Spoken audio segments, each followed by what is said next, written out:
కొల్లెన్కూడులో ఒక మలయాళీ ఫ్యామిలీలో 1958 డిసెంబర్లో జన్మించారు. తండ్రి పేరు వేలాయుధం నాయక్, తల్లి పేరు కస్తూరి. ఇతనికి ఒక తమ్ముడు, ఇద్దరు చెల్లెళ్ళు కూడా ఉన్నారు.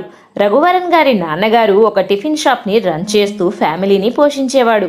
అప్పట్లో కేరళలో మత మార్పిడులు బాగా జరిగేవి. అది ఇష్టం లేక రఘువరన్ తండ్రి కూడా తన ఫ్యామిలీని తీసుకుని తమిళనాడులోని కోయంబత్తూర్కి వలస వచ్చాడు. అక్కడ ఆర్థికంగా బాగా ఇబ్బందులు ఎదురయ్యాయి.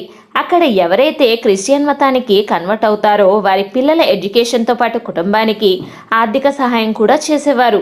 ఇక చేసేదేమీ లేక రఘువరన్ ఫ్యామిలీ మొత్తం క్రిస్టియన్ మతానికి కన్వర్ట్ అవ్వడం జరిగింది. అలా అక్కడే ఓ క్రిస్టియన్ స్కూల్లో చదువుకుంటూ మ్యూజిక్ కూడా బాగా నేర్చుకున్నారు రఘువరన్. మ్యూజిక్ మీద ఇంట్రెస్ట్ తో సొంతంగా ఓ మ్యూజిక్ బ్యాండ్ ని తన ఫ్రెండ్స్ తో కలిసి స్టార్ట్ చేశాడు.